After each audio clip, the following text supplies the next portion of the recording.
Ассаламу алейкум, дорогие друзья. Новая история на канале Даймок Онлайн.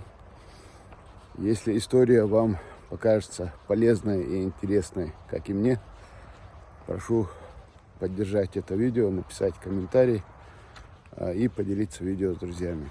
Итак, историю эту прислал один подписчик канала Даймок Онлайн. Он со своим товарищем несколько лет назад работал в одном из регионов России. Они проводили какие-то строительные работы, но проводили их без договора. После того, как они выполнили свою часть работы, работодатель выплатил им небольшую сумму, а основную сумму обещал выплатить чуть позже. Но они стали ждать выплаты этой своей заработной платы, но время шло, человек все дальше откладывал выплаты этих денег.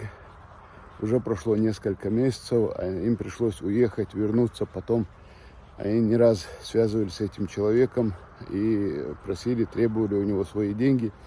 И в очередной раз, когда они приехали в этот город для того, чтобы потребовать свои деньги, законно заработанные за проведенные свои работы, он назначил им встречу в кафе. И когда они сели, начали разговаривать, этот работодатель вдруг начал как-то странно себя вести и повышенным тоном говорить, что знать я вас не знаю, не дам я вам никаких денег, что вы от меня хотите, и далее что-то в этом роде. Ну, один из наших героев рассказа вспылил и хотел уже перейти к конфликту, но второй оказался сдержанней и осмотрительней. Он сказал: подожди, что-то здесь не то. Остановил его и начал говорить спокойным тоном. Сказал: извините, такой-то, такой-то, по имени-отчеству. Несколько месяцев назад вы заключили с нами устный договор на проведение таких-то работ. Мы свою работу полностью выполнили. Вы эту работу приняли. Вы нам должны были заплатить такую-то сумму денег.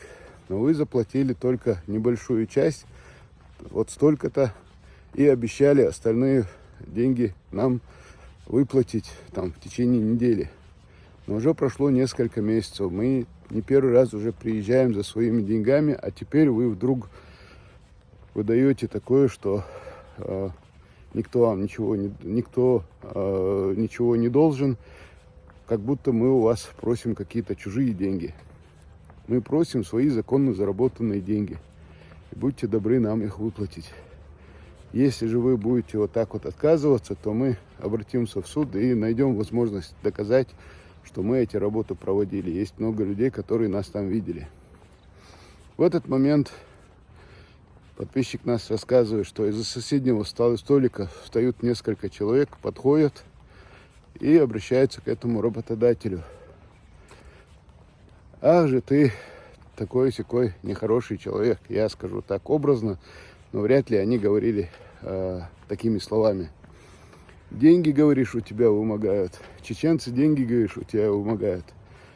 Оказалось, просто-напросто ты не хочешь платить людям. Люди пахали на тебя, выполнили свои работы, строители, а ты решил их не просто кинуть на деньги, ты еще и решил написать заяву и посадить их. И оказалось, что это оперативники сидели за соседним столиком, которым этот работодатель, их бывший, обратился, написал заявление о вымогательстве. Вот так вот. Для наших подписчиков, которые были участниками этого инцидента, история закончилась положительно хотя бы тем, что они не стали фигурантами уголовного дела.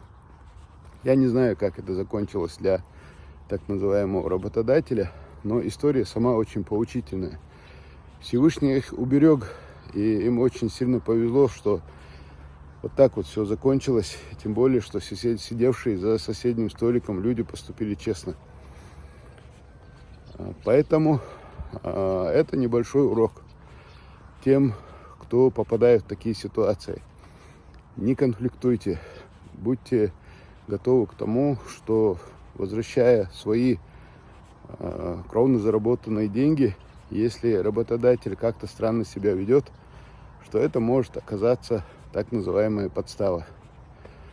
Будьте бдительны и не попадайтесь на такие уловки мошенников. Вот такая вот короткая, простая история. Если она показалась вам полезной, подписывайтесь на канал, оценивайте видео и не совершайте ошибок. И вот вам утреннее солнце.